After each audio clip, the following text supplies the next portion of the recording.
کا در ہے وہ در جہاں خوشتر، ان کا در ہے، ان کا در ہے وہ در جہاں خوشتر، موت کو بھی طلب ہے جینے کی، موت کو بھی طلب ہے جینے کی، مدینہ دل کو ہے مدینے کی۔ آج کا دن ہم سب کے لیے ڈے آف لو، محبت کا دن ہے، ڈے آف ریسپیکٹ، ایک دوسرے کی عزت کرنے کا دن ہے۔ آج کی دنیا we are so and so this and that, ہم سب کچھ ہیں، لیکن ٹرائی ٹو سی کہ ہو از اے مین، ہو از اے سروس مین۔ دنیا میں ہر سب کچھ،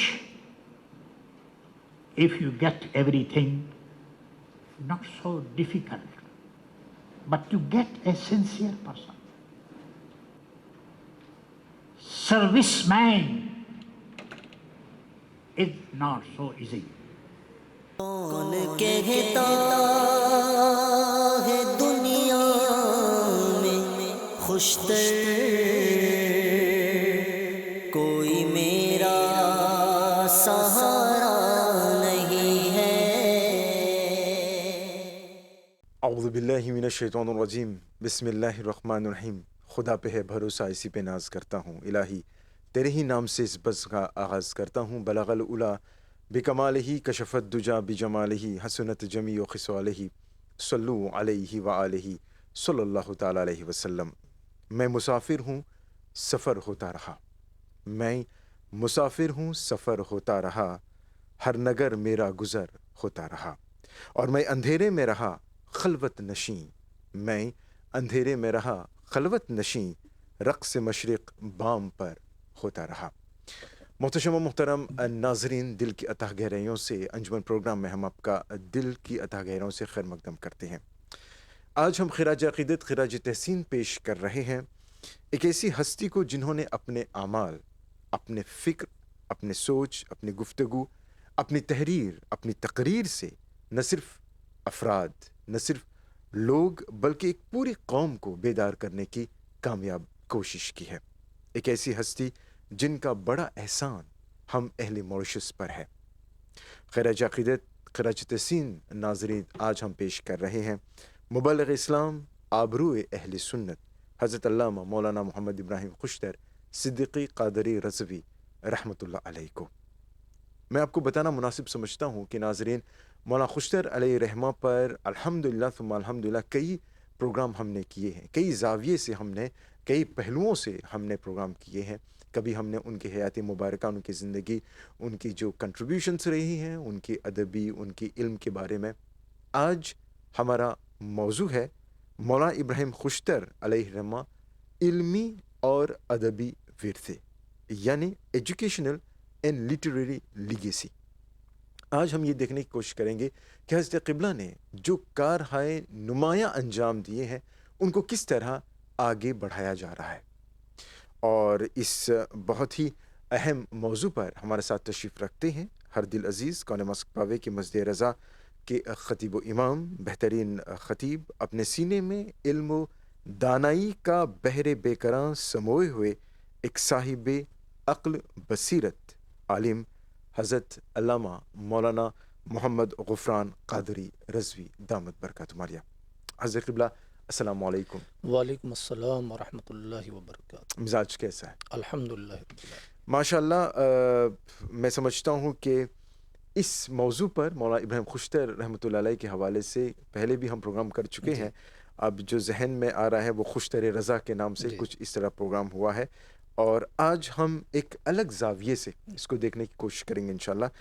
آغاز میں وہاں سے کرنا چاہوں گا حضرت، اگر چند الفاظ میں اگر آپ سے کہا جائے مولانا ابراہیم خوشتر علیہ الرحمہ کے بارے میں کچھ کہیں، تو وہ الفاظ، وہ منتخب الفاظ آپ کے لیے کیا ہوں گے؟ الحمدللہ رب العالمین والصلاة والسلام علی سید الانبیاء والمرسلین وعلی آلہ واصحابہ اجمعین، اما بعد۔ قال اللہ تبارک و تعالی فی القرآن العظیم انما یخشی اللہ من عبادہ العلماء، ماشاءاللہ، سبحان اللہ۔ وقال تعالی یرفع اللہ الذین آمنوا منکم والذین اوتوا العلم درجات، صدق اللہ العظیم۔ حضور مبلغ اسلام حضرت علامہ ابراہیم خوشتر رحمۃ اللہ تعالی علیہ کہ اگر چند الفاظ میں ان کی ذات کا احاطہ کیا جائے تو یہ ایک ناممکن سی بات ہے، لیکن ان کے معاصرین نے اور اس زمانے کے علماء نے جن القابات سے ان کو یاد کیا اور جو ان کے اوپر سجتے بھی ہیں اور وہ اس کا حق رکھتے بھی ہیں، جی، اس حوالے سے اگر انہیں دیکھا جائے تو علامہ خوشتر رحمۃ اللہ تعالی علیہ جہاں ایک بہترین حافظ، قاری، عالم بعمل اور ساتھ ہی ساتھ فاضل جلیل، اس کے ساتھ ساتھ مفتی، اور پھر اس کے ساتھ ساتھ فقہ کے اندر ایک اپنا ان کا ایک مقام، علم حدیث کے حوالے سے بھی ان کا ایک اپنا منفرد بے شک، مقام رہا۔ بے شک، بے شک۔ تو اپنے وقت کے وہ محدث بھی تھے، اپنے وقت کے وہ فقیہ بھی تھے، اپنے وقت کے اصول فقہ کے بھی بہت بڑے عالم تھے، اور ساتھ ہی ساتھ وہ مصلح قوم و ملت بھی تھے، بے شک، اور اس کے ساتھ ساتھ مفکر اسلام بھی تھے، مدبر بھی تھے، مفسر بھی تھے، اور ان کی فکر اور ان کی دانائی اور حکمت جو اللہ تبارک و تعالی اپنے فضل خاص سے بہت کم لوگوں کو اور بہت خاص بندوں کو عطا فرماتا ہے۔ ذالک فضل اللہ یؤتیہ من یشاء، اللہ تعالیٰ جس پر چاہتا اپنا فضل و کرم فرماتا ہے۔ تو حضور مبلغ اسلام علامہ ابراہیم خوشتر رحمۃ اللہ تعالی علیہ کو یہ لفظ جو ہے مبلغ اسلام، جی، یہ بولنے میں تو بہت آسان ہے لیکن بہت بڑا ایک ٹائٹل ہے، اسلام کی تبلیغ کرنے والا۔ بے شک، مبلغ اسلام علامہ خوشتر رحمۃ اللہ علیہ پر جب بولا جاتا ہے تو سجتا ہے کہ وہ مبلغ اسلام تھے، اور مبلغ اسلام بھی تھے، سفیر اسلام بھی تھے، ترجمان مسلک اعلیٰ حضرت بھی تھے، آبرو اہل سنت بھی تھے، اور ماہر رضویات بھی تھے، اور علامہ خوشتر رحمۃ اللہ علیہ اعلیٰ حضرت امام اہل سنت پر جہاں فدا تھے وہاں اپنے آقا و مولا حضور مفتی اعظم کے بہت بڑے شیدا بھی تھے۔ ماشاءاللہ۔ تو علامہ خوشتر رحمۃ اللہ تعالی علیہ کو سفیر اسلام بھی کہا جائے تو ان کے لیے سجتا ہے، مبلغ اسلام بھی سجتا ہے، مفکر اسلام بھی سجتا ہے، مصلح قوم و ملت بھی سجتا ہے۔ پھر اس سے اوپر وہ نہ صرف ایک عالم دین تھے بلکہ اپنے زمانے کے ایک ولی کامل بھی تھے، یقیناً، یقیناً، اور انہیں زبدۃ الاولیاء کہا جائے، امام العارفین کہا جائے، ماشاءاللہ، عشاقوں میں امام العاشقین ان کو کہا جائے، تو بے جانا ہوگا وہ تاج الاصفیاء بھی تھے، تاج الاتقیاء بھی تھے، ماشاءاللہ، ولی کامل تھے، فنا فی اللہ تھے، فنا فی شیخ تھے، فنا فی رسول کی منزل پر فائز تھے علامہ خوشتر رحمۃ اللہ علیہ۔ یہ تمام چیزیں آپ جمع کر دیں اور ایک ذات کو آپ دیکھیں تو جس اینگل سے بھی آپ دیکھیں گے تو علامہ خوشتر اس میں نمایاں دکھائی دیں گے۔ ماشاءاللہ، کیا بات ہے حضرت قبلہ۔ جب آپ نے بتایا آپ سفیر اسلام، مبلغ اسلام، جسے بظاہر آپ نے خود کہا کہ کہنے میں تو آسان لگتا ہے مگر اگر اس کی گہرائی اور گہرائی میں اگر جائیں تو ایک سمندر کی کسی تہہ جو پتہ نہیں کہ انسان بھی پہنچ سکے گا یا نہیں۔ بہرکیف آتے ہیں مجموعی طور پر جب ہم بات کرتے ہیں مولانا ابراہیم خوشتر علیہ الرحمہ کے بارے میں، تو آپ کی جو خیالات رہے ہیں، آپ کے جو عملی رجحانات رہے ہیں، اور جو فکر، جو سوچ، جو خیال آپ کے رہے ہیں، تو ان کی بنیاد، ان کی بیس ان کے لیے کیا تھے، کیا چیزیں تھیں؟ علامہ خوشتر رحمۃ اللہ تعالیٰ علیہ کے خیالات بہت واضح ہیں، جی ان کے نظریات بہت واضح رہے۔ علامہ خوشتر رحمۃ اللہ تعالیٰ علیہ کے خیالات و نظریات کی جو بنیاد رہی وہ قرآن و سنت رہی ہے۔ اللہ کے حبیب علیہ السلام کے فرمودات اور اللہ تبارک و تعالیٰ نے جو قرآن پاک نازل فرمایا اور جو بندوں کی ہدایت کے لیے ہے۔ علامہ خوشتر رحمۃ اللہ تعالیٰ علیہ چونکہ ایک عالم ربانی بھی تھے اور قرآن کے عامل بھی تھے اور قرآن کے عالم بھی تھے۔ بے شک۔ علامہ خوشتر رحمۃ اللہ تعالیٰ علیہ نے انہی اصول کے اوپر رہنے کے بعد میں تبلیغ اور ارشاد کا کام کیا جو انہیں اللہ کے حبیب علیہ الصلاۃ والتسلیم سے وراثت میں ملے تھے۔ اللہ کے حبیب علیہ السلام کی سیرت مبارکہ کو اگر ہم دیکھیں گے تو دنیا کے کسی بھی اینگل سے آپ دیکھیں، تبلیغ کا میدان ہو، تجارت کا میدان ہو، تدریس کا میدان ہو، لوگوں کو سمجھانے کا میدان ہو، بچوں کو سمجھانے کا میدان ہو، ہر اعتبار سے جب اللہ کے حبیب علیہ السلام کی سیرت مبارکہ پر آپ غور کریں گے تو ہر چیز آپ کو وہاں پر مل جائے گی۔ اور جب آپ کو مل جائے گی اور اسی کے لیے اللہ تبارک و تعالیٰ نے قرآن مقدس کی طرف ارشاد فرمایا ہے، لقد کان لکم فی رسول اللہ اسوۃ حسنہ، اس اسوے پر اگر تم عمل کرو تو سب سے بہترین اگر اسوہ ہے تو میرے حبیب صلی اللہ تعالیٰ علیہ وسلم کا ہے۔ یہ وہ اسوہ ہے جس پر آپ عمل کرنے کے بعد نجات پا جاؤ گے، اور جو یہ وہ اسوہ ہے جس کو عمل کرنے کے بعد آپ صراط مستقیم پر چلو گے۔ یہ وہ اسوہ ہے کہ جس پر عمل کرنے کے بعد آپ اللہ اس کے رسول دونوں کے احکامات پر بیک وقت عمل کرو گے۔ علامہ خوشتر رحمۃ اللہ تعالیٰ علیہ نے انہی چیزوں کو بنیاد بنایا۔ قرآن مجید فرقان حمید نے جو دعوت کا کام دیا اور جس انداز سے دعوت پیش کرنے کا کام دیا، علامہ خوشتر رحمۃ اللہ علیہ نے قرآن کے اصول کے مطابق دعوت دی۔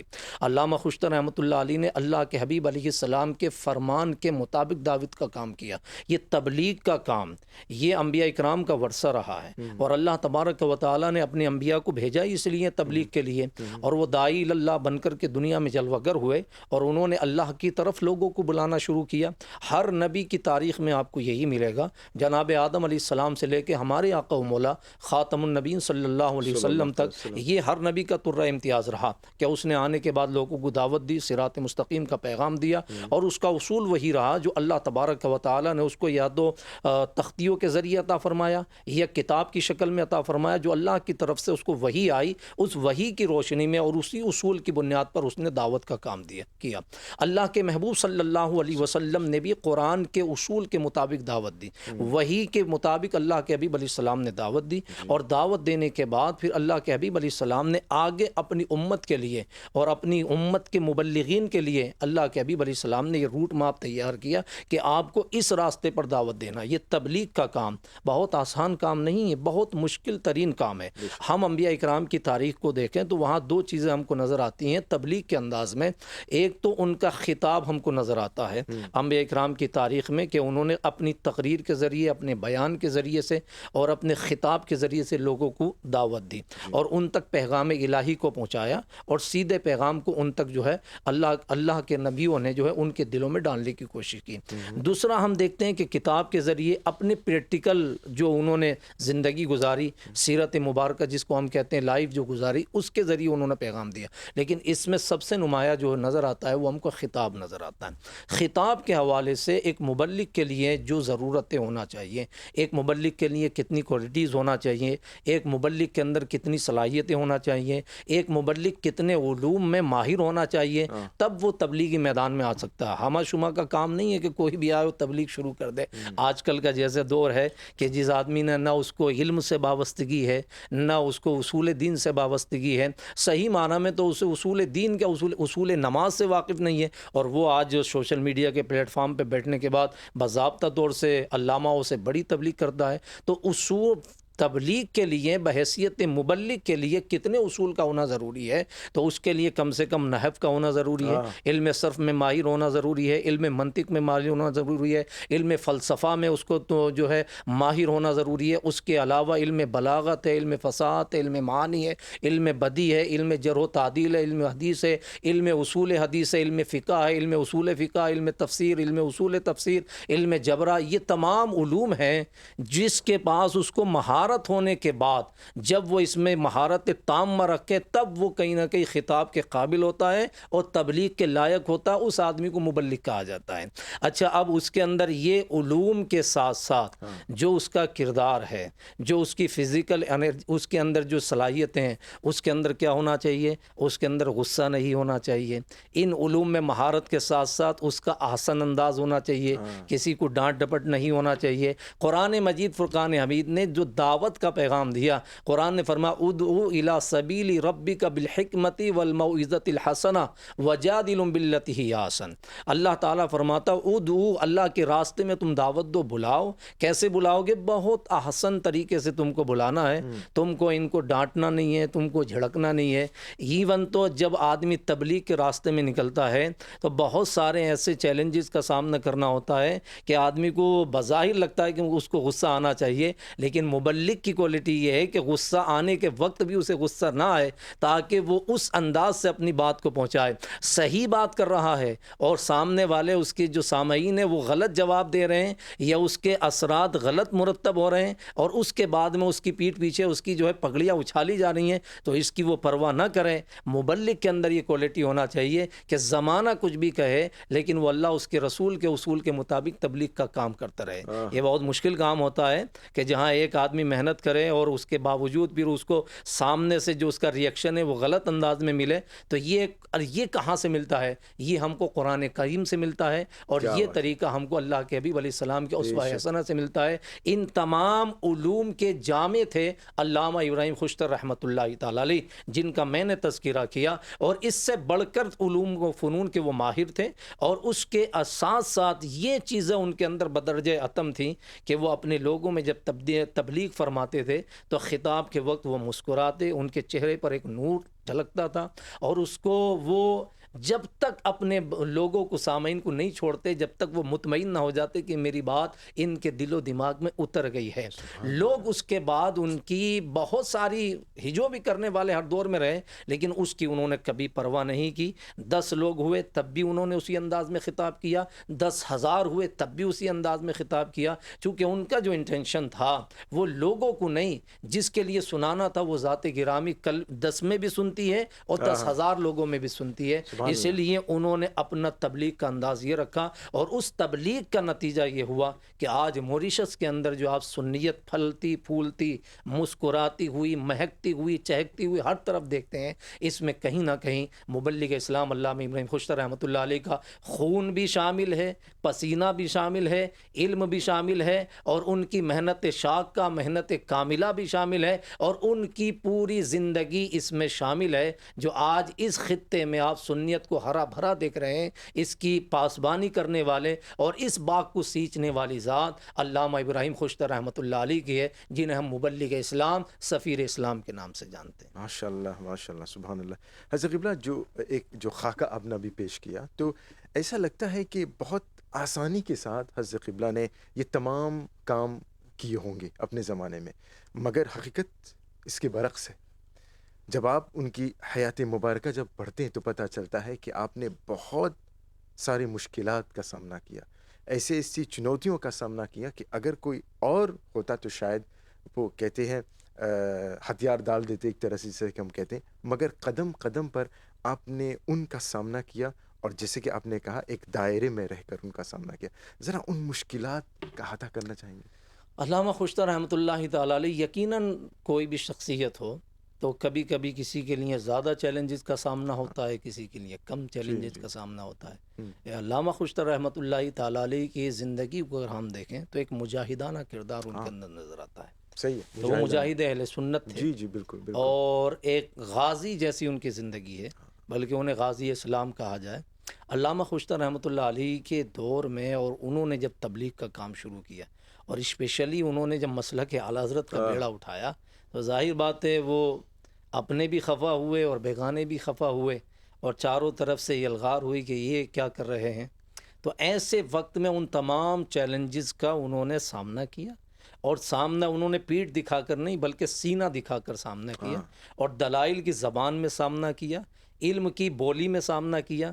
کوئی ایسا نازیبہ کلمہ یا کوئی ان کی ایکٹیویٹی یا اپنے ان کے جو معاصری اپنے جو ان کا حلقہ ارادت تھا، ان کے مریدین تھے، ان کے چاہنے والے تھے، ان کو کبھی انہوں نے اس طرح سے استعمال نہیں کیا، بلکہ ان چیلنجز جو ان کے سامنے طوفان اور چٹان بن کر کھڑے ہوئے تو وہ بھی ایک کوہ ہمالیہ بن کر کے ان کے سامنے کھڑے ہوئے اور ان کا انہوں نے سامنا کیا۔ بہت سارے ایسے چیلنجز آئے کہ جب ان کا کبھی کبھی آدمی کا ہوتا کہ یار چھوڑو میں کہاں آ گیا اور کہاں، لیکن جب بھی علامہ خوشتر رحمۃ اللہ علیہ کے سامنے کوئی چیلنج آیا تو ان کی زبان پر ایک جملہ ہمیشہ جاری ہوتا تھا، وہ کہتے تھے کہ مجھے مت دیکھو، میرے پیچھے دیکھو کہ کن کا سپورٹ ہے۔ آپ فرماتے تھے چہرہ یہ صرف خوشتر کا ہے لیکن اس کے پیچھے جو فیض ہے وہ اعلیٰ حضرت امام اہل سنت فاضل بریلوی کا ہے، اس کے پیچھے جو فیض ہے وہ حضور مفتی اعظم رضی اللہ تعالیٰ عنہ کا ہے۔ علامہ خوشتر فرماتے تھے کہ میرے پیچھے جو فیض ہے وہ چھپا ہوا حجت الاسلام علامہ حامد رضا رحمۃ اللہ علیہ کا ہے، محدث اعظم پاکستان کا ہے، قطب مدینہ علامہ ضیاء الدین مدنی رحمۃ اللہ علیہ کا ہے۔ یاد رکھیے جب بندہ کے سامنے چیلنجز آئیں اور وہ چیلنجز کا مقابلہ کرے تو اس کے اندر یہ صلاحیت ہونی چاہیے کہ اسے اپنے بزرگوں پر اٹوٹ بھروسہ ہو۔ جب اپنے بزرگوں پر اعتماد ہوتا ہے تو وہ پھر کیسے بھی چیلنجز اس کے سامنے آ جائیں، سمندر میں بھی وہ کود جائے تو اللہ تبارک و تعالیٰ راستے دے دیتا ہے۔ علامہ خوشتر رحمۃ اللہ تعالیٰ علیہ نے جب موریشس میں اور اس سے پہلے سری لنکا میں، تو یہ کم بڑا چیلنج نہیں ہے کہ وہ بنگال میں پیدا ہوئے اور بنگال میں پیدا ہونے کے بعد بہار اپنے وطن آئے اور وہاں تعلیم حاصل کی، ابتدائی تعلیم کے بعد بریلی شریف آئے۔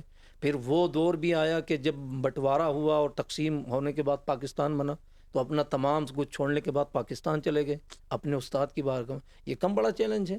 پھر اس کے بعد انہوں نے پاکستان کو بھی خیر آباد کہا، شری لنکا تشریف لائے، وہاں تعلیم دی، اور پھر اس کے بعد جب وہ موریشس تشریف لائے تو دنیا جہان سے بیگانے ہو گئے اور پھر موریشس میں رہ گئے۔ اپنے وطنوں کو چھوڑنا، اپنی آبادی کو چھوڑنا، اپنے لوگوں کو، رشتہ داروں کو چھوڑنا دین کی خاطر یہ آسان کام نہیں ہے۔ یہ اسی حدیث کے زمرے میں آتا ہے جس کے بارے میں ام المومنین ہماری ماں حضرت عائشہ صدیقہ رضی اللہ تعالیٰ روایت کرتی ہیں کہ اللہ کے حبیب علیہ السلام نے ایک موقع پر ارشاد فرمایا تھا کہ اللہ تبارک و تعالیٰ نے میری امت کے علماء کا رزق دنیا میں تقسیم فرما دیا، بکھیر دیا ہے۔ جیسے چڑیا اور پرندے اپنا رزق لینے کے لیے اپنے گھونسلے سے اڑ کر اپنے رزق تلاش کرنے کے لیے جاتے ہیں، ایسے ہی اللہ تعالیٰ نے زمین کے اوپر الگ الگ جگہوں پر میری امت کے علماء کا رزق کو ڈال دیا ہے۔ وہ رہنے والا کہیں کا ہو، اللہ تعالیٰ نے جہاں رزق اس کا لکھا وہ وہاں پہنچتا ہے۔ رزق بہانہ ہوتا ہے، اصل اس کا دین کی تبلیغ کرنا ہوتا ہے۔ زمین اللہ تعالیٰ منتخب کرتا ہے کہ فلاں بندے کو فلاں زمین پر جو ہے جا کر کام کرنا ہے، یہ من جانب اللہ ہوتا ہے۔ پھر اس زمین میں جو چیلنجز بندے کے سامنے آتے ہیں، ان چیلنجز کا کبھی کبھی ایسا ہوتا ہے کہ انسان کی جو ہے فزیکلی اس پر وار کر دیا جاتا ہے، ایسے بھی چیلنجز ہوتے ہیں۔ تب ایسا حملہ ہو تو طائف کا میدان اس کی نظروں کے سامنے ہوتا ہے۔ کبھی کبھی ایسا بھی چیلنج آتا ہے کہ اسے ایک جگہ خدمت کی اور اسے گلزار بنایا، وہ چھوڑ کر جانا پڑتا ہے، کئی سالوں تک خدمت اس نے کی، تو جب ایسا منظر آئے ہجرت کرنی پڑے تو پھر ہجرت کی رات اسے یاد آتی ہے، اللہ کے حبیب علیہ الصلاۃ والتسلیم کا اسوہ حسنہ۔ اور جب وہ دیکھ لیں کہ اب میرا حلقہ ارادت بہت وسیع ہو گیا ہے اور اب امن کا دور ہے، اب سکون کا دور ہے، تو پھر اسے مدنی دور بھی یاد آتا ہے۔ تو ہمارے بزرگوں نے فرمایا کہ مکی دور پہلے ہے اور مدنی دور بعد میں ہے، تو یقیناً دین کے کام میں رکاوٹیں آئیں گی، چیلنجز آئیں گے، لیکن یہ چیلنجز ہم کو یہ سبق دیتے ہیں کہ جہاں بھی کوئی چیلنج آئے تو آپ کو نظر اٹھا کر کسی اور کی طرف نہیں دیکھنا، اپنے محبوب سرور کائنات کی طرف دیکھنا ہے، اور اس زندگی میں آپ کو یہ چیلنج کا سامنا مل جائے گا۔ حضور پاک صلی اللہ علیہ وسلم نے کس احسن انداز سے اس چیلنج کا سامنا کیا ہے، آپ بھی اس انداز سے کریے گا تو چیلنج ختم ہو جائیں گے اور انشاءاللہ تعالی امن و سکون کا ماحول پیدا ہو جائے گا۔ دوسری بات کہ جو یہ زمین ہے، جیسے مبلغ اسلام علامہ خوشتر رحمۃ اللہ علیہ موریشس آئے، علامہ شاہ احمد دنانی آئے، علامہ عبدالعلیم صدیقی میرٹھی آئے، جیسے کہ آپ دیکھیں غوث پاک رضی اللہ تعالیٰ عنہ جیلان میں پیدا ہوئے، بغداد کیپٹل بنایا، حضرت خواجہ غریب نواز رضی اللہ تبارک و تعالیٰ سنجر میں پیدا ہوئے، اجمیر شریف کو کیپٹل بنایا، بختیار کاکی کہاں پیدا ہوئے، دلی کو کیپٹل بنایا۔ تو یہ جو زمین کا انتخاب ہے یہ من جانب اللہ ہے۔ جیسے آپ دیکھیں گے انبیاء اکرام کے لیے بھی اللہ تعالیٰ نے زمینوں کا انتخاب کیا، جناب آدم علیہ السلام سے لے کر کے حضرت نوح علیہ السلام تک جو انبیاء اکرام آئے، اور جناب نوح سے لے کر حضرت ابراہیم علیہ السلام کی ہجرت تک جو انبیاء اکرام آئے وہ ملک شام میں آئے، اور ان کے لیے زمین کا انتخاب کیا۔ اب ذرا تھوڑا سا سنیے وہ زمین کیسی ہے، بڑی نرم زمین ہے، پھولوں کی زمین ہے، خوشبوؤں کی زمین ہے، نکھتوں کی زمین ہے، دریاؤں کی زمین ہے، اچھی زمین ہے۔ جناب ابراہیم کی ہجرت کے بعد جناب عیسیٰ تک جن انبیاء اکرام کے لیے زمین دعوت کا انتخاب کیا گیا وہ فلسطین کی زمین ہے، وہ بھی بظاہر بڑی نرم زمین ہے، وہاں بھی خوشبوئیں ہیں، وہاں بھی پھول ہیں۔ اس کے بعد اللہ کے محبوب صلی اللہ علیہ وسلم کے لیے جس زمین دعوت کا انتخاب کیا گیا وہ زمین دیکھیے آپ، وہ زمین بھی پتھر کی ہے، وہ زمین بھی پتھر کی ہے، مکان بھی پتھر کے ہیں، سامنے بھی پتھر ہیں، ہاتھوں میں بھی پتھر ہیں، دل بھی پتھر کے ہیں، دماغ بھی پتھر کے ہیں، سمجھے، پہاڑ بھی پتھر کے ہیں۔ ایسی پتھریلی زمین میں اللہ نے اپنے حبیب کو اتارا اور فرمایا میرے حبیب تمہیں انہی پتھروں میں اترنا ہے، اور انہی پتھروں کو لالا کا جگر دینا ہے، انہی پتھروں کو مذاق بندگی دینا ہے، انہی پتھروں کو شعور آگاہی اور شعور انسانی دینا ہے۔ ان پتھروں کو تمہیں اٹھانا ہے اور اٹھا کر کے آسمان کے ستاروں سے بلند کر دینا ہے۔ اللہ کے حبیب علیہ السلام نے 23 سال کی مدت میں انہی پتھروں کو اٹھایا اور آسمان کے آفتاب و مہتاب سے بلند کر دیا۔ اللہ کے حبیب علیہ السلام کی یہ سیرت مبارکہ بتا رہی ہے کہ کہیں زمین پتھر کی آپ کو ملے گی، کہیں نرم زمین آپ کو ملے گی، کہیں سامنے بھی پتھر ہوں گے، کہیں ہاتھوں میں بھی پتھر ہوں گے۔ میری زندگی کو دیکھنا اور ان پتھروں کا چیلنج کا ان کا سامنا کرنا اور انہی پتھروں کو اٹھانا ہے اور ان کو لالا کا جگر عطا کرنا اور آسمان کے ستاروں سے بلند کرنا۔ علامہ خوشتر رحمۃ اللہ علیہ نے جس دور میں اس موریشس کی زمین پر علامہ خوشتر رحمۃ اللہ اعلیٰ حضرت امام اہل سنت کے مسلک کا، جس کو ہم مسلک اعلیٰ حضرت و مسلک حق کہتے ہیں، یہ صرف مسلک نہیں بلکہ 1400 سال کے دین کی وراثت کا نام مسلک اعلیٰ حضرت ہے۔ جب ہم اسے دیکھتے ہیں اور جب اس کا سامنا ہوا تو لوگوں نے فتوے لگانا شروع کیے، لوگوں نے کہا کہ یہ کیا کر رہے ہیں، یہ کوئی نیا دین تو نہیں لے آئے، نیا کام تو نہیں لے کر گیا ہے۔ لیکن علامہ خوشتر رحمۃ اللہ علیہ ایک پاؤں پر کھڑے ہو کر پہرا دیتے رہے، اور آج اس پہرے کا نتیجہ یہ ہے کہ موریشس کی کوئی گلی، کوئی محلہ، کوئی مسجد اہل سنت والجماعت کی ایسی نہیں ہے جہاں مسلک اعلیٰ حضرت کا پرچار نہ ہوتا۔ الحمدللہ۔ یہ ایک مبلغ کی دعوت اور ان کے جو چیلنجز تھے ان کا انہوں نے احسن طریقے سے جو ہے سامنا کیا اور اللہ تعالیٰ نے ان کو کامیابی عطا فرمائی۔ ایک بات میں اس میں ایڈ کرنا چاہوں گا، علامہ خوشتر رحمۃ اللہ علیہ نے جب اس کا یہ کام کیا مسلک اعلیٰ حضرت کا، تو ایسے چیلنج آپ کے سامنے آئے کہ ایک مرتبہ آپ مدینہ المنورہ تشریف فرما تھے، قطب مدینہ علامہ ضیاء الدین مدنی رحمۃ اللہ تعالیٰ علیہ اعلیٰ حضرت کے خلیفہ اور اعلیٰ حضرت کے شاگرد ہیں، ان کی بارگاہ میں تشریف فرماتے۔ اسی موریشس سے ایک خط گیا، ایک صاحب لے کر کے وہاں پہنچے اور علامہ ضیاء الدین مدنی رحمۃ اللہ علیہ کی بارگاہ میں بطور شکایت وہ خط پیش کیا، اور وہ خط میں جو تھا انہیں نہیں معلوم تھا جو صاحب لے کے گئے تھے کہ اس مجلس میں جن کے لیے خط آیا وہ بھی یہاں جلوہ گر ہیں، علامہ خوشتر رحمۃ اللہ علیہ بھی تشریف فرما تھے۔ تو وہ خط جیسے ہی لیا کہ حضرت یہ، تو حضرت نے وہ دیکھا اور مولانا خوشتر کے ہاتھ میں دیا، کہا بیٹے خوشتر پڑھو۔ اب وہ پڑھتے رہے کہ ایک مولانا ہمارے یہاں آئے ہیں اور انہوں نے یہ کیا یہ کیا یہ کیا۔ جب لمبا ہو گیا تو حضرت فرماتے ہیں آگے چل کے میں کہتا رہا الحمدللہ میں نے یہ کام کیا، میں نے یہ کام کیا، میں نے یہ کام کیا۔ وہ جو سامنے لے کے گئے تھے ان کے ہوش فاختہ ہو گئے، چہرے پہ پسینہ آنے لگا۔ علامہ خوشتر رحمۃ اللہ علیہ جب پورا خط پڑھ لیا تو قطب مدینہ علامہ ضیاء الدین مدنی رحمۃ اللہ علیہ نے لیا، اس کو جیب میں رکھا اور مولانا خوشتر کو قریب بلا کر ان کے سر پر ہاتھ رکھا اور فرمایا بیٹا خوشتر پتھر وہیں آتے ہیں جن پیڑوں پر پھل ہوتے ہیں، اور جہاں پھل نہیں ہوتے وہاں لوگ پتھر نہیں مارا کرتے، لوگ تو اپنے باپ دادا کا نام کرتے ہیں، تم نے اعلیٰ حضرت کا نام کیا ہے تو ظاہر بات ہے پتھر تمہیں مارے جائیں گے۔ تو علامہ خوشتر رحمۃ اللہ علیہ نے اللہ کا شکر ادا کیا اور علامہ خوشتر رحمۃ اللہ علیہ کو قطب مدینہ علامہ ضیاء الدین مدنی رحمۃ اللہ علیہ نے دعا فرمائی، اور اس دعا کا نتیجہ ہوا کہ الحمدللہ وہ کامیاب ہوئے، اور ان کی کامیابی کی دلیل یہ ہے کہ آج بھی الحمدللہ ان کا تذکرہ ہو رہا ہے اور قیامت کی صبح تک انشاءاللہ ہوتا رہے گا۔ کون کہتا ہے دنیا میں خوشتر کوئی میرا سہارا نہیں ہے۔ ناظرین، ہم آپ کو بتا دیں کہ اس وقت آپ انجمن پروگرام دیکھ رہے ہیں اور آج ہم خراج عقیدت خراج تحسین پیش کر رہے ہیں حضرت علامہ مولانا محمد ابراہیم خشتر علیہ رحمہ کو، جن کا عرس مبارک ان دنوں منایا جا رہا ہے۔ اور آج جیسے کہ ہم نے آغاز میں بتایا کہ مولانا ابراہیم خشتر علیہ رحمہ کے حیات مبارکہ، بلکہ ان کی جو خدمات ہیں، ایک الگ نظریے سے ہم دیکھنے کی کوشش کر رہے ہیں۔ ہمارے ساتھ محو گفتگو ہیں مولانا غفران قادری دامت برکاتہم عالیہ۔ حضرت قبلہ، تھوڑی دیر پہلے آپ مولانا ابراہیم خشتر علیہ رحمہ کی کوششوں کی خدمات کے بارے میں آپ روشن ڈال رہے تھے۔ کس طرح مولانا ابراہیم خشتر علیہ رحمہ نے دین کے فروغ کے لیے کون کون سے عملی اقدام جو ہیں وہ آپ نے اٹھائے ہیں؟ علامہ خشتر رحمۃ اللہ تعالی علیہ نے دین کے فروغ کے لیے جو ریسورسز استعمال کیے جاتے ہیں اور جہاں سے دین کی اشاعت ہوتی ہے، بیسیکلی وہ مسجد ہوتی ہے، خانقاہ ہوتی ہے اور ادارے ہوتے ہیں، جامعات ہوتے ہیں۔ اب اس میں چھوٹے مکاتب بھی ہوتے ہیں، بڑے مدارس بھی ہوتے ہیں۔ علامہ خشتر رحمۃ اللہ تعالی علیہ کا شروعات سے فوکس یہ رہا کہ وہ ایک مسجد کے محض امام بن کر محدود نہ رہیں کہ صرف 5 ٹائم اذان کی آواز آئے اور مصلی پر جائیں، نماز پڑھائیں، اپنے حجرے میں آ جائیں۔ علامہ خشتر رحمۃ اللہ علیہ مکمل ایک ویژن کا نام ہے، ایک فکر کا نام ہے، ایک تدبر کا نام ہے، دنیا کو اور لوگوں کو ایک شعور دینے کا نام ہے، اہل سنت والجماعت کو ایک روشنی دینے کا نام ہے۔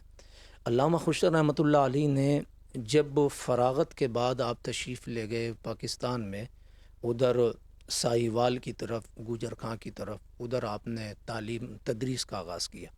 تو تدریس کے آغاز کے ساتھ ساتھ وہیں پر آپ کا شروع سے مزاج، چونکہ بریلی شریف سے پلے بڑے تھے، اور بریلی شریف ایک ایسا مرکز ہے اہل سنت والجماعت کا کہ جہاں پر اسلامی ریسورسز کے جتنے بھی پلیٹ فارم ہو سکتے ہیں وہ سب موجود ہیں وہاں پر۔ خانقاہ بھی وہی ہے، دارالعلوم بھی وہی ہے، مسجد بھی وہی ہے، لوگوں کی تربیت گاہ بھی وہی ہے، یتیم و مساکین کی پناہ گاہ بھی وہی ہے۔ تو وہاں جو انہوں نے دیکھا ایک ماحول، تو اس ماحول میں ظاہر بات ہے اس کا اثر بہت ہوتا ہے کہ آدمی کی اگر صحبت اچھی ہو اور اسے ماحول اچھا مل جائے تو پھر اس کی ظاہر بات ہے شخصیت ایک مضبوط شخصیت بن جاتی ہے۔ تو علامہ خشتر رحمۃ اللہ تعالی علیہ نے جب تدریس کا آغاز کیا تو تدریس کے ساتھ ساتھ شروعات کا آغاز تھا، وہیں پر آپ کا مزاج خانقاہی مزاج رہا، اور ذکر و فکر کی محافل میں آپ جاتے رہے، اور بیسیکلی بحیثیت خطیب آپ جاتے تھے۔ اور اس کے علاوہ آپ نے اس زمانے میں چونکہ رسائل بہت نکلتے تھے، تو رسائل میں اپنے آرٹیکل لکھنا اور اپنے قلم کے ذریعے سے کتاب لکھنا، نثر میں ہو، نظم میں ہو، تو ہر اعتبار سے اس فیلڈ میں انہوں نے کام کیا۔ اس کے بعد پھر وہ وہاں سے شری لنکا آئے۔ شری لنکا آنے کے بعد وہ وہاں کی جامع مسجد کے امام منتخب ہوئے۔ آپ فرماتے ہیں کہ چند ہی دن گزرے تو میں نے سوچا کہ یہاں پر کچھ نہ کچھ ایک نظام قائم کیا جائے۔ تو نظام قائم کرنے کے لیے انہیں مسجد کے اپنے حجرے میں خانقاہ کا قیام کیا۔ خانقاہ کا مطلب یہ ہوا کہ ایک مدرسہ باضابطہ ہو گیا۔ وہیں پر وہ فرماتے ہیں کہ پھر میں نے ذکر اللہ کا کام شروع کیا، حلقے میں لوگ شامل ہونے لگے۔ سنی رضوی سوسائٹی انٹرنیشنل کا باضابطہ قیام شری لنکا میں سب سے پہلے انہوں نے کیا، اور وہیں انہوں نے خانقاہ کی بنیاد رکھی، اور اسی خانقاہ میں 2 سال میں اتنا کام انہوں نے کیا کہ اکثر علاقے کے لوگ اس میں شامل ہوئے اور سنیت کو ایک فروغ ملا۔ تو اس کے ساتھ ساتھ ان کا مشن یہ رہا کہ وہ جہاں بھی گئے، جس علاقے میں وہ گئے، انہوں نے کوشش کی کہ اس علاقے میں مکتب کی ضرورت ہے تو وہاں مکتب کا قیام انہوں نے کروایا، جہاں ضرورت ہوئی کہ یہاں سینٹر کی ضرورت ہے وہاں سینٹر کا قیام کروایا۔ علامہ خشتر رحمۃ اللہ تعالیٰ جہاں یہ ضرورت ہوئی کہ یہاں ادارہ قائم ہو وہاں ادارے کا قیام، جہاں مسجد کی ضرورت ہو وہاں مسجد کا قیام۔ علامہ خشتر رحمۃ اللہ تعالیٰ علیہ نے مجھے بتایا گیا مولانا مسعود صاحب قبلہ کے ذریعے سے کہ والد صاحب قبلہ کا معاملہ یہ تھا کہ جب ساؤتھ افریقہ جاتے تھے تو وہاں پر وہ جیپ کار جیسی گاڑیاں ہوتی تھیں، اور کہتے ہیں میں بہت چھوٹا تھا حضرت کے ساتھ جاتا تھا، تو بہت سارے مرید حضرت کے ہوتے گاڑی میں، اور پوری گاڑی میں کمبل وغیرہ جو ہوتے تھے اونڑنے کے وہ بھرے ہوتے۔ ہم نکلتے تھے اور سفر کرتے جنگلوں میں، اور بہت جنگلوں میں جا کر کے دیکھتے تھے تو وہاں پر وہ جن کے جسموں پر لباس نہیں ہوتا ایسی قوم بھی ہم کو دیکھنے ملتی. پھر علامہ خوشتر ان کو کمبل تقسیم فرماتے تھے, وہ کمبلوں سے اپنے جسم ڈھانکتے تھے, اور اس کے بعد علامہ خوشتر رحمۃ اللہ تعالیٰ علیہ وہاں تبلیغ فرماتے. ان کی زبان میں بولنے والا بندہ ساتھ ہوتا, وہ ان کو سمجھاتا. بہت سارے لوگ کلمہ پڑھ کر اس میں مسلمان ہوتے, ان کے اسلامی نام رکھے جاتے. اور اس کے بعد وہ جو جنگل میں رہنے والے لوگوں کا کھانا ہوتا, مولانا مسعود کہتے ہیں کہ ہم نے دیکھا والد صاحب کے لیے لوگ کھانا لے جاتے تھے, لیکن حضرت انہی کے ساتھ بیٹھ کر ان کا بنایا ہوا کھانا کھاتے تھے. کہتے تھے میاں یہ بھی انسان ہیں اور ہم بھی انسان ہیں, اب یہ کلمہ پڑھ چکے ہیں, یہ بھی ہمارے بھائی ہیں, ہم ان کے بھائی ہیں. یہ ظرف, اتنا اعلیٰ تصور, اتنے اونچے خیالات, اتنی بلند و بالا سوچ, یہ کہاں آپ کو نظر آتی ہے؟ اور یہ ان کا تبلیغی سورس تھا جس کے ذریعے انہوں نے لوگوں کو کلمہ پڑھایا. نہ جانے کتنے گمراہ لوگوں کو انہیں راہ راست پر لے کر کے آئے, نہ جانے کتنے لوگوں کو کلمہ پڑھا کر انہوں نے اسلام میں داخل کیا. مساجدیں قائم کی. ہالینڈ میں آپ دیکھیں تو وہاں مسجد ہے, ساؤتھ افریقہ میں آپ دیکھیں تو کئی علاقوں میں مسجد ہیں, ہمارے اپنے موریشس میں آپ دیکھیں تو کئی علاقوں میں مسجد ہیں. اچھا, دوسری خوبی یہ رہی کہ جب آدمی ترقی کرتا ہے اور جب اس کے ماننے والے چاہنے والے کچھ کام کرتے ہیں تو چاہتا ہے بھی یہی نہیں وہ کہ اس کے دل میں ہی بات ہوتی ہے کہ ہمارے نام سے کچھ نہ کچھ کام ہو. لیکن علامہ خوشتر رحمۃ اللہ علیہ کی خوبی یہ بھی رہی کہ انہوں نے اپنی زندگی میں اپنے نام سے کوئی کام نہیں کیا. جو بھی کام کیا انہوں نے اعلیٰ حضرت امام اہل سنت کے نام سے کام کیا. ہماری اپنی مسجد جس کا میں خطیب و امام ہوں, مسجد رضا, اس کا نام وہاں کو نماز پاوے کے لوگوں نے چاہا تھا مولانا خوشتر کے نام پر اس کا نام رکھیں, اور بورڈ بھی بنا دیا گیا تھا اور اس کو لگا بھی دی. حضرت تشریف لے کر کے آئے, حضرت نے فرمایا نہیں یہ خوشتر مسجد نہیں ہے, اس کا نام مسجد رضا ہے. اعلیٰ حضرت امام, یہ کہاں سے آپ یہ ظرف لائیں گے؟ تو انہوں نے تبلیغ کے سورس سے بھی اور تحریراً بھی, تقریراً بھی, تدریساً بھی انہوں نے جو ہے ان سورسز کے ذریعے سے کام کیا اور ادارے قائم کیے جو جو ضرورت تھی.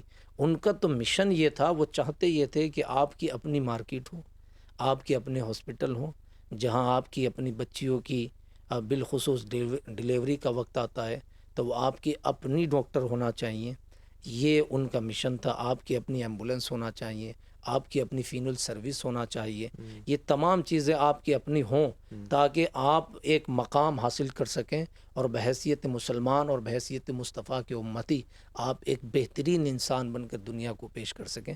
تو انہوں نے بہت بڑا کام کیا. حضرت قبلہ آپ بتا رہے ہیں کہ بالیقین مولانا ابراہیم خوشتر علیہ رحمہ کی خدمات بہت ہیں جیسا کہ آپ بتا رہے ہیں.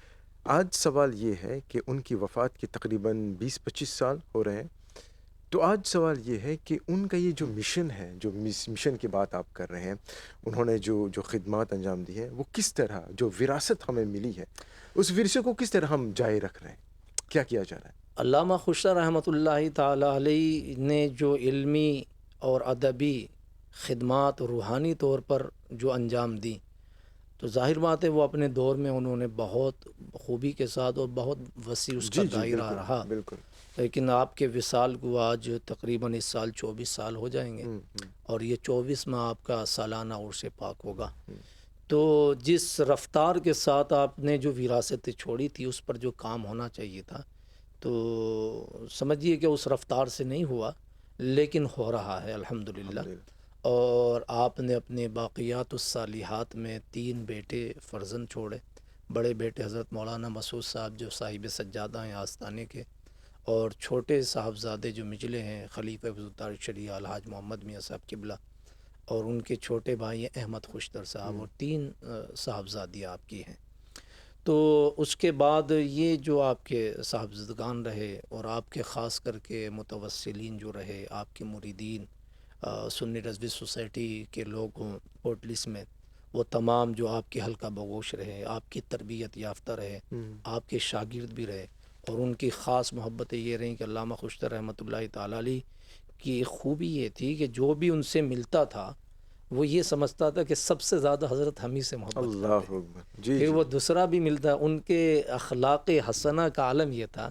اچھا, ان کا روحانی فیض بھی یہ تھا کہ جو بہت سارے ان کے روحانی فرزند ہیں جو برادران طریقت ہیں, تو وہ اپنا بیٹا ان کو کہتے تھے, اور وہ ان کی شکلوں سے, ان کے چہرے سے, ان کے کاموں سے بھی جھلکتا ہے.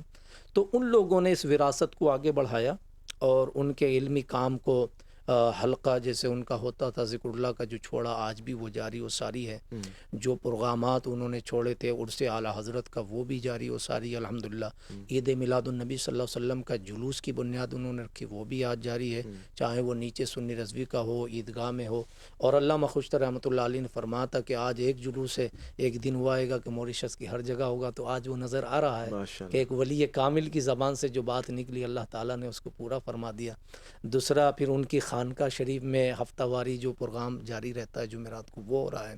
مزار شریف میں جمعے کے دن انہوں نے یہ ذکر منزل میں جب ذکر منزل کو انہوں نے تعمیر کیا تھا, اور عیدگاہ شریف ایک بڑا کارنامہ پورے موریشس میں, اللہ کے حبیب علیہ السلام کی سنت ہے کہ عید کی نماز جو عیدگاہ میں ادا کرو, تو انہوں نے اس کو قائم کیا.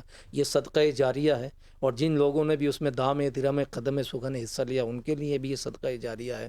تو علامہ خوشتر رحمۃ اللہ علیہ نے جب ذکر منزل کو تعمیر کیا تو آپ نے ایک شعر لکھا حضور غوث اعظم رضی اللہ تعالیٰ عنہ کی منقبت میں. آپ نے فرمایا یہ یہاں ہوتا ہے ہرزم ذکر تیرا, یہاں ہوتا ہے ہردم ذکر تیرا, یہ تیرے ذکر کی منزل ہے یا غوث. تو غوث پاک رضی اللہ تعالیٰ عنہ کی جو ہفتہ جو ماہانہ 11ویں شریف ہے وہ پروگرام ہے. اس کے علاوہ ساؤتھ افریقہ میں جو سنی رضوی کی اپنی تنظیم ہے اور وہاں پر جو اس کی بلڈنگیں ہیں وہاں پر مکتبوں کا اور حلقہ ذکر کا, اسی طرح سے ہالینڈ میں بھی. اس کے علاوہ جو ان وارثین نے کام کو مزید آگے جلا بخشی, اس میں بالخصوص صاحب سجادہ نے روحانی وراثت کو بچایا, اور اپنے والد گرامی کے جو سلسلے کا کام تھا انہوں نے اس کو, اور ان کے فرزند مولانا سعد صاحب نے, اور ان کے علمی ورثے کو, ان کے تعمیری ورثے کو جو سب سے زیادہ آگے بڑھایا, اس میں حضرت محمد میاں صاحب قبلہ کا بہت بڑا کنٹریبیوشن ہے. اور بہت بڑا انہوں نے بہت سرمایہ بھی اپنا خرچ کیا, اپنا وقت بھی لگایا, اور مسلک اعلیٰ حضرت کی ترویج و اشاعت کے لیے اپنے والد گرامی کے مشن کو زندہ کرنے کے لیے انہوں نے جگہ جگہ ادارے قائم کیے. اور بالخصوص جو انہوں نے حضرت کے 24 سال کے وصال کے بعد پوری دنیا میں ایک سب سے بڑا ادارہ الحمدللہ جو یہ فقیر کی ذمہ داری پر انڈیا میں, جس کا نام جامعہ خوشتر رضائے فاطمہ ہے, الحمدللہ آج 300 سے زائد طالبات تعلیم حاصل کر رہے ہیں, 16 لوگوں سے زیادہ کا اسٹاف ہے. اس کی زمین سے لے کے تعمیر تک الحاج محمد میاں صاحب قبلہ کا بہت بڑا کردار رہا.